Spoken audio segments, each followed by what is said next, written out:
Alrighty, so what was your reaction to the news about Fox and his finger?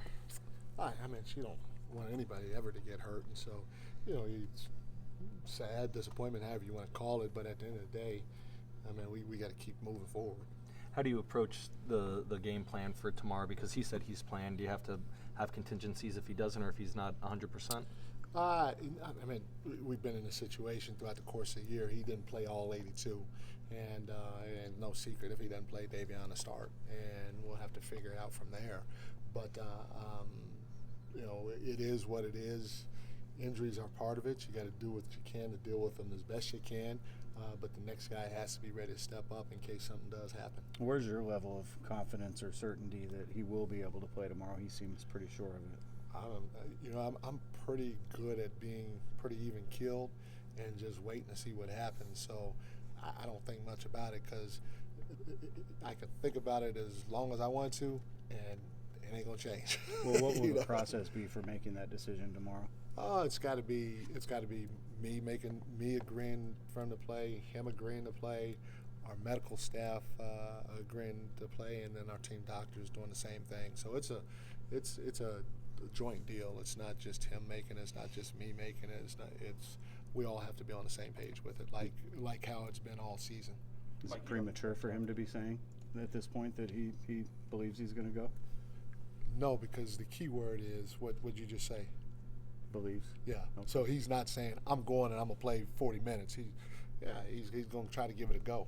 Okay. And so I think that's what you just go with at the end of the day, and you see what happens. Mike, you've had to err on the side of caution with injuries earlier in the season. I'm sorry. You've had to err on the side of caution sometimes with injuries earlier in the season, less meaningful games, if you want to call them that. Obviously, with the playoffs, did that change things in your mind as well when it comes to even yourself letting a player go or listening to them more than maybe would it be in the regular season? Yeah, for sure. During the regular season, obviously, sometimes you even sit a guy because you're like, what, this is a great time. He's injured, but this is a great time for him to try to heal up a little bit from being banged up and also to get some rest, And then on top of that, sometimes like, okay, I want to see if this young guy can step up or if this guy can step up as a starter too, and what the trickle-down effect, because if somebody else starts, that means somebody else got to play as a backup. So there's a lot that you're willing to see in the regular season, and it's a little different in playoffs. And I mean, look at Steph. I mean, he played 43 minutes in a 48-minute game, whatever he played. That's not happening during the regular season. They're not going to chase a win like that, but you do certain things during the playoffs to try to get the win. If De'Aaron is limited, how much more important does it become to get Domas back at his typical sort of field goal percentage? I don't know what he's shooting from the field, but whether De'Aaron plays or not, all of our guys, including Domas, I mean, it'd be great to have them play at a high level. HB's not shooting the ball well. Kevin's not shooting the ball well. Keegan's not shooting the ball well, except for the last game. So this is the playoffs. You got to be able to adjust and adapt to whatever's in front of you. And I mean, whether Foxy plays or not, we all have to play better. That's how I look at it. Mike, after reviewing the film and thinking about the game, did you have any regrets about calling that timeout before the last possession? Initially, I did, because you always second guess yourself. But the reason why I didn't, and I don't, especially after watching the film, I don't know if you guys recall how bad we were in transition in the fourth quarter. Not just missing shots at the rim or taking crazy shots at the rim. So that was one thing that went through my mind. Also the turnovers that we had in transition. There's a second thing that went through my mind. And then when I saw Keegan get the rebound, it's a little different. Like if Foxy got the rebound and he starts to go, maybe I pull back. But if you go, what really made me 100% okay with taking it is, as bad as we were in transition in the fourth, was if you go back and you watch the film, when Foxy got it and he was ahead of the pack, all the rest of our guys were behind him. So it would have been a 1-on-4 situation, and who knows what would have happened, in that situation. But I know I did not have the confidence in our group when Keegan got the rebound, especially the way we played in the fourth quarter in transition, to let it go. 9 times out of 10, I'd let it go. Just because you don't want the defense to have a chance to get set.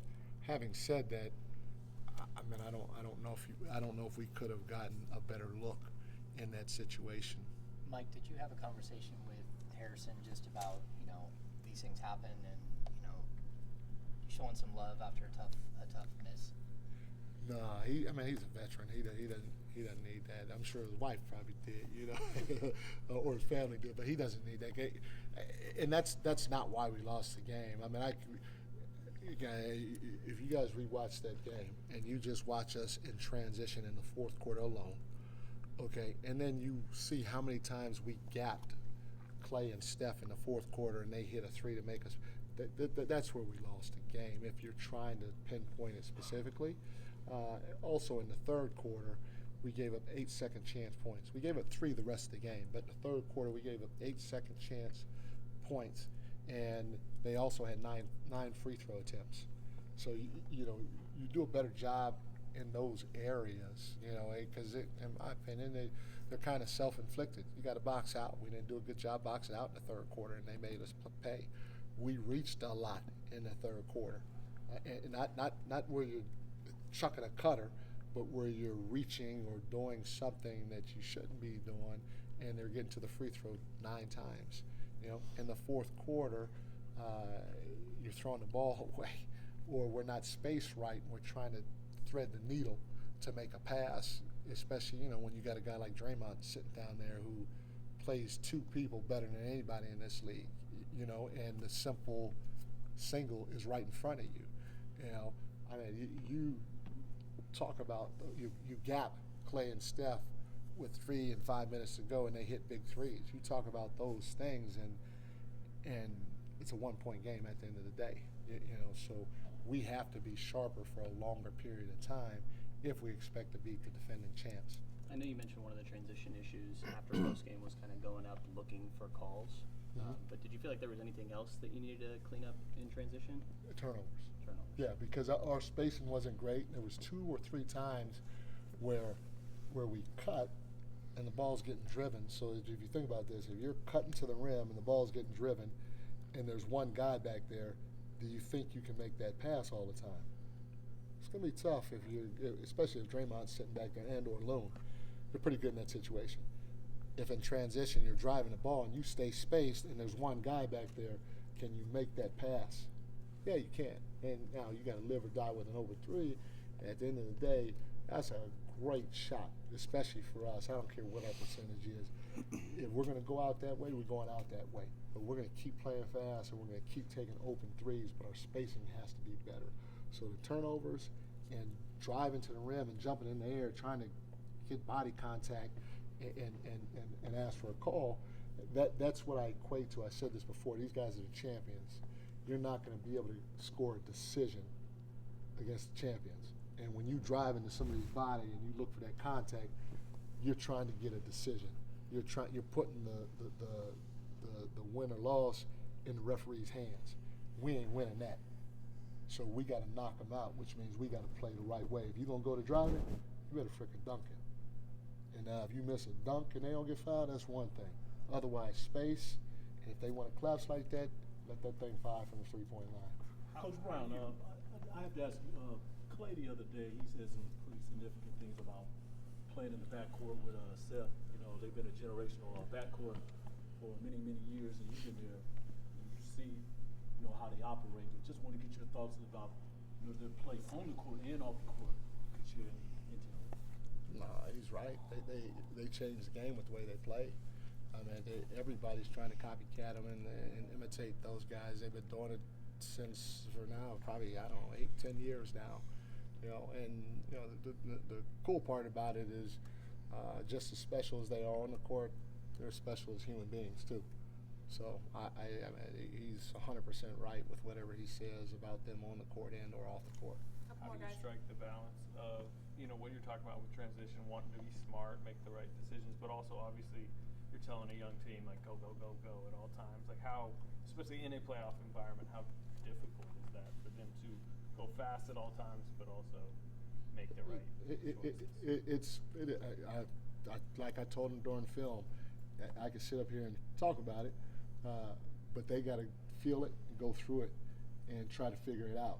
It ain't easy, but the playoffs against the defending champions, that ain't supposed to be easy. And I promise you this, Slade, if we say slow it down, we will get hammered if we try to play walk it up, executing a game against these guys. We got to run, because that's what our strength is. And we're going to get better as we go along, and we're going to grow, win or lose, during this situation.